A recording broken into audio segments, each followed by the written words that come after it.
El cambio climático ya es una realidad. Nuestro objetivo no es evitar que ocurra, sino evitar que sea demasiado devastador. En este episodio hablaré de las 4 soluciones más efectivas con las que tú puedes luchar contra el cambio climático. Y también revelaré otras 4 que seguramente nunca te hayas planteado.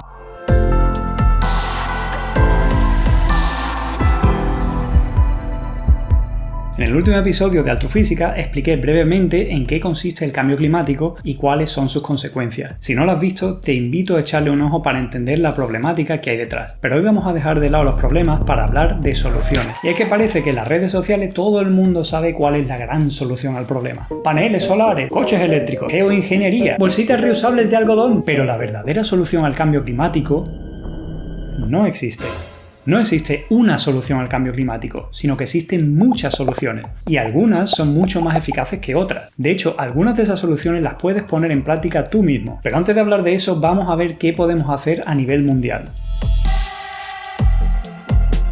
Muchos políticos prefieren no hacer nada contra el cambio climático y se excusan diciendo que está en las manos de China y de Estados Unidos. Y efectivamente, en la actualidad, esos dos países son los que más emisiones generan, 31% China y 13% Estados Unidos. En comparación, la gran mayoría de países, incluyendo España, contribuyen menos de un 2% insignificante. Pero aquí viene el gran problema. Si sumas las emisiones de todos esos 2% insignificantes, el resultado es un aterrador 36%. O sea que por mucho que China y Estados Unidos se pongan las pilas, ese 36% seguirá dominando. Así que realmente necesitamos la colaboración de todos los países del mundo. Por suerte, ya tenemos parte de la tarea hecha, con el Acuerdo de París. No es perfecto, pero es mucho mejor tener ese acuerdo con sus 195 miembros que no tener ninguno, o intentar llegar a otro nuevo. El objetivo del acuerdo es limitar el aumento de temperatura global a 2 grados, con respecto a temperaturas preindustriales, e idealmente a 1,5 grados. Es un acuerdo razonable. Ahora lo que hace falta es tomarse en serio. ¿Cómo podemos conseguir esos objetivos? Tenemos que descarbonizar nuestra energía, o sea, dejar de lado a nuestro antiguo amigo el carbón, así como el gas y el petróleo. En su lugar tenemos que invertir en energías menos contaminantes como la solar, eólica, hidráulica, geotérmica o nuclear. También tenemos que ser más eficientes en áreas como la edificación, en procesos industriales o en el transporte. Hay que promover el uso de vehículos eléctricos y el transporte público, o hacer que en las ciudades sea más fácil ir en bici o simplemente caminar.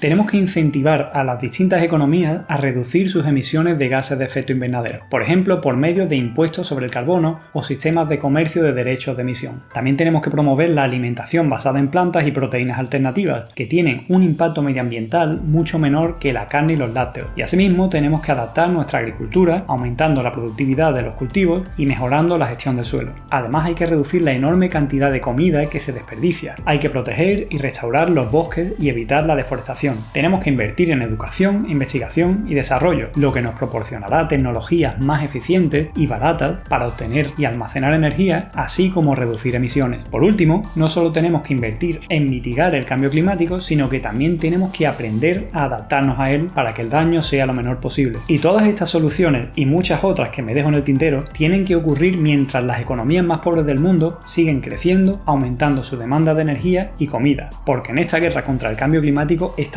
todos juntos. Pero ya vale de dejarle toda la responsabilidad a nuestros políticos y a la tecnología. Es hora de enfocarnos en lo que puedes hacer tú individualmente. Desde que era pequeño siempre me han dicho que tengo que reciclar, apagar las luces cuando salgo de una habitación, desenchufar los aparatos que no uso, consumir menos plásticos, y en la cabeza de mucha gente esta sigue siendo su forma de ayudar al medio ambiente. ¿Pero son realmente eficaces estas acciones? Pues la verdad es que no mucho. Tampoco es que sean malas, pero si nuestro objetivo es reducir emisiones, tenemos que afinar un poco más. Hay muchas acciones individuales que podría mencionar, pero por simplificar voy a citar 4 de las más importantes. 1. Reducir el consumo de carne y lácteos. Obtener los nutrientes directamente de las plantas es mucho más eficiente que cultivar comida para alimentar animales, mantener a esos animales hasta que crezcan lo suficiente y luego matarlos y procesarlos para alimentarnos a nosotros. Esto es así independientemente de si consumes carne local o carne sostenible. Además, por supuesto, al adoptar una dieta basada total o mayoritariamente en plantas, evitas que muchos animales vivan una existencia horrible y una muerte dolorosa. Y por suerte, cada vez hay más productos en el mercado que emulan los los productos animales a los que estamos acostumbrados, pero hechos a base de plantas, con una huella de carbono mucho menor. 2. Volar menos. La aviación contribuye en un 3,5% al calentamiento global. Puede parecer poco, pero también es cierto que la mayor parte del mundo no suele viajar. De hecho, la mitad más rica del mundo es responsable del 90% de las emisiones en aviación, con lo que aunque a nivel global no sea una contribución muy grande, a nivel individual sí que lo es. Hay que tener en cuenta que falta mucho hasta que tengamos aviones alimentados con energía renovable, así que conforme otras emisiones empiecen a decrecer en los próximos años, la aviación seguirá creciendo y ese 3,5% se hará mucho mayor. Con que si puedes viajar en tren estarás contaminando mucho menos que en avión. 3. Coger menos el coche. Si puedes moverte en transporte público o en bici o a pie, mejor. Si puedes teletrabajar, pues mejor aún. Y si no tienes más remedio que viajar en coche, considera comprar un coche eléctrico o híbrido. Que sí, a día de hoy suelen ser más caros que los convencionales, pero igual que pasa con los paneles solares, el precio de los coches eléctricos es muy probable que vaya a bajar rápidamente en los próximos años. 4. Adaptar tu casa. Puedes empezar por contratar tu electricidad con una compañía de energía renovable. En la práctica, tu impacto está limitado por la cantidad de energía renovable disponible en la red eléctrica de tu país, pero si tienes la opción de instalar placas solares, es definitivamente una buena forma de reducir tus emisiones. Y en la cocina puedes usar placas de inducción y microondas en vez de hornos y fogones de gas, o reemplazar electrodomésticos viejos por otros más eficientes. Si estas opciones no te parecen suficientes, puedes ver un vídeo de Quantum Fracture que dejo en la descripción en que explica 26 formas individuales de luchar contra el cambio climático. Pero ahora te voy a dar 4 soluciones más que también están en tus manos y de las que no se suele hablar. El impacto de estas otras soluciones es mucho más difícil de medir, pero potencialmente puede ser mucho mayor. 1. Donar dinero a obras efectivas. Si te lo planteas, la cantidad de emisiones que podemos reducir al año con acciones individuales como las anteriores tiene un límite. Ese límite es la cantidad de gases que emitiríamos si no cambiáramos nada. Por ejemplo, en España, una persona típica produce al año unas 7 toneladas de dióxido de carbono equivalente. Pues eso es lo máximo que una persona típica puede reducir su huella de carbono. En cambio, donando dinero a obras efectivas que trabajen, por ejemplo, en mejorar las leyes climáticas, la reducción de emisiones puede ser mucho mayor. 2. Adaptar tu carrera para maximizar tu impacto. Si eres joven y estás decidiendo a qué dedicarte, plantéate emplear esas 80.000 horas que dedicarás a lo largo de tu vida a tu carrera en un tema con potencial impacto. Y si ya tienes una edad como yo y una carrera establecida, aún así puedes tener un impacto dentro de tu lugar de trabajo. Por ejemplo, informando a tus colegas y redirigiendo las decisiones de la compañía para que sean mejores para el medio ambiente. 3. Contactar con líderes políticos directamente, a través de cartas, emails o por redes sociales. No estoy hablando de molestar o hacer scratches, sino de contactar educadamente con nuestros gobernantes y pedirles que tengan en cuenta la ciencia del cambio climático a la hora de tomar decisiones. Y 4.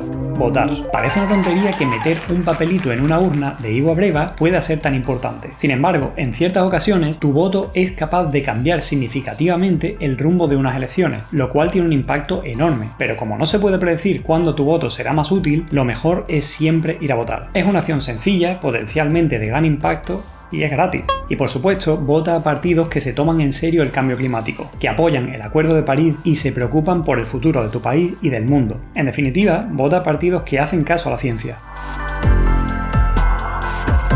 El cambio climático es un problema que requiere soluciones a gran escala. Necesitamos buenas políticas capaces de llegar a acuerdos y tomar medidas, y también a nivel individual podemos y debemos ponernos manos a la obra. Tenemos el poder, la necesidad y la responsabilidad de hacer de este mundo un lugar mejor. ¿Qué opinas de las soluciones que he propuesto? ¿Qué otras soluciones importantes debería haber mencionado? Si quieres puedes dejar un comentario. En un episodio futuro desmentiremos algunos bulos relacionados con el cambio climático. Así que si te interesa aprender más sobre el tema, no olvides suscribirte y darle a la campanita. Como siempre, muchas gracias por tu tiempo y espero verte en el próximo episodio de Astrofísica.